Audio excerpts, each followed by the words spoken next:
Hello dear learners, welcome back to our channel Learner's Diary. Today we are going to start with the first method of business valuation, that is net asset method. So let's start. So first we'll understand what is net asset. Net asset means होता है total assets में से जब हम current liabilities minus करते हैं तो जो value हमें मिलती है that is net asset. ठीक है. सो नेट एसेट जब भी इसका क्वेश्चन आएगा आपको चार चीज़ें कैलकुलेट करने के लिए आएंगे एग्जाम में. First is book value. So book value as per balance sheet. Balance sheet में आपको जो भी इंफॉर्मेशन दी गई होगी उसको हम एज इट इज पुट करके नेट एसेट मेथड फाइंड करेंगे. सेकेंड इज रिप्लेसमेंट अप्रोच या रिप्लेसमेंट वैल्यू. रिप्लेसमेंट मतलब होता है क्या चेंजेस आ रहे हैं based on market value.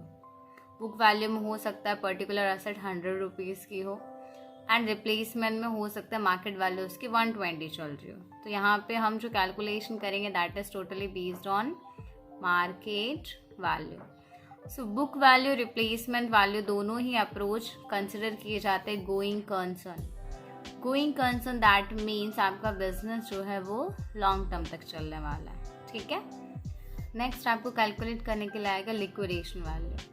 So liquidation value मतलब होता है कि अगर आप अपना बिजनेस सेल आउट कर रहे हो तो उसकी टोटल वैल्यू क्या आएगी. ठीक, उसको हम बोलते हैं liquidation value.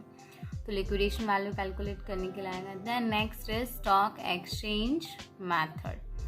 Stock exchange method में हम देखते हैं आपकी शेयर प्राइस कैसी परफॉर्म करी, इक्विटी शेयर कैसा परफॉर्म कर रहा है, प्रेफरेंस शेयर्स एंड डिबेंचर्स, उसकी वैल्यू हम कैलकुलेट करते हैं. That is stock exchange method. Net asset method के अंदर आपको टोटल चार चीज़ें कैलकुलेट करनी है. First it is on based on book value, based on replacement approach, based on liquidation value and stock exchange method. Generally question में तीन method ज़्यादा पूछी जाती है, book value, replacement and liquidation. Stock exchange भी आपसे पूछ सकता है कभी कभी. ठीक है. एंड इसका क्वेश्चन एग्जाम में आता है 7 marks as per GTU exams. Now कुछ इंपॉर्टेंट चीज़ है. Note, fictitious assets are not taken in asset value. Net asset में हमने क्या देखा कि total asset minus current liability, ये चीज़ हमें ध्यान रखनी है.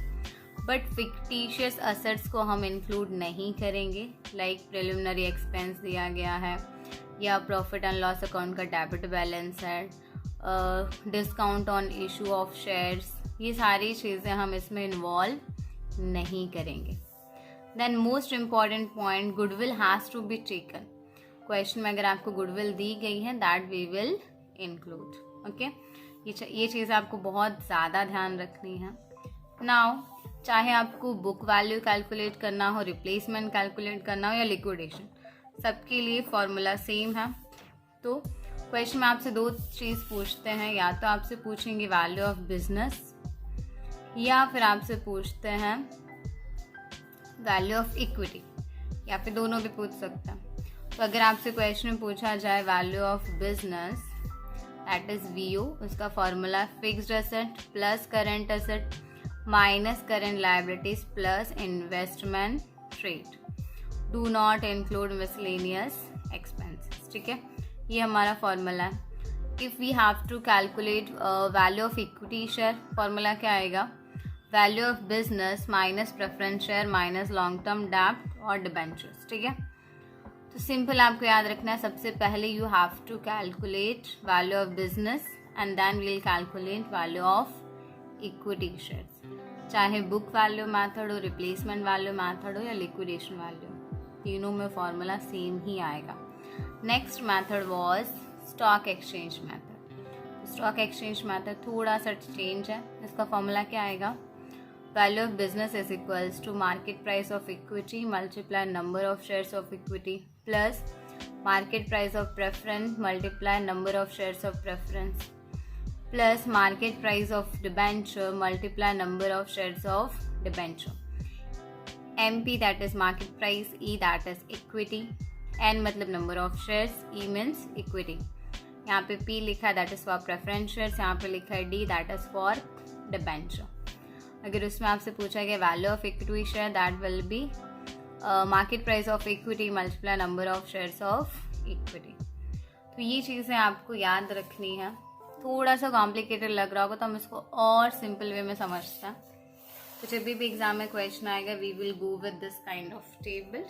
सो एज पर माई एक्सपीरियंस बच्चों को टेबल फॉर्म ज़्यादा याद रहती हैं as compare to formula.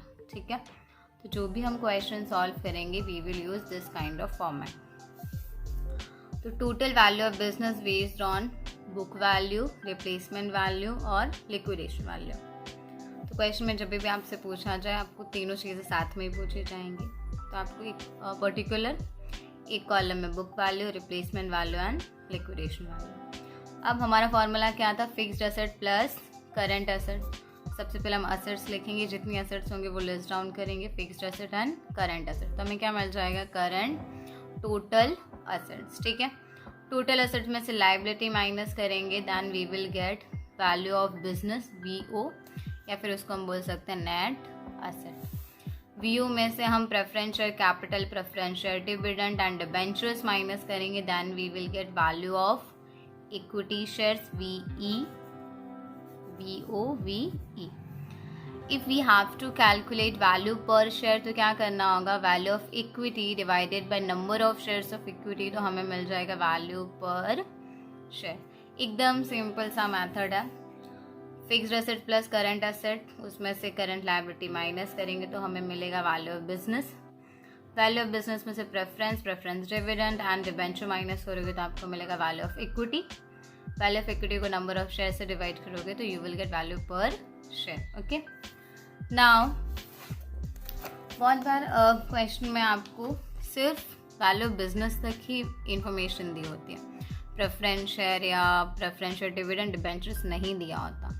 And वहाँ पे अगर आपको बोला गया वैल्यू पर शेयर फाइंड करना है, तब हमारा फॉर्मूला आएगा वैल्यू पर share when you have only net asset. ठीक है, हमारे पास सिर्फ नेट एसेट या फिर we can say value of business ही है, इसके आगे की इन्फॉर्मेशन नहीं है, तब क्या फॉर्मूला बनेगा, वैल्यू पर share is equals to net asset divided by number of shares. ठीक है, आपका जो भी नेट एसेट आएगा उसको नंबर ऑफ शेयर्स से डिवाइड करेंगे। तो नंबर ऑफ शेयर्स कैसे कैलकुलेट करेंगे, number of shares is equals to total shares divided by price of each share. जब भी आप ये वीडियो देख रहे हैं, क्वेश्चंस कर रहे हैं, आप ये सारी चीज़ें नोट डाउन कर लीजिए, तो आपको ईजी रहेगा क्वेश्चन सॉल्व करते टाइम। ठीक है, I hope it is clear. इस तरीके से हम क्या करेंगे, वैल्यू पर share based on net asset. Clear. Now हमने फोर्थ मेथड पढ़ी थी, that is stock exchange method.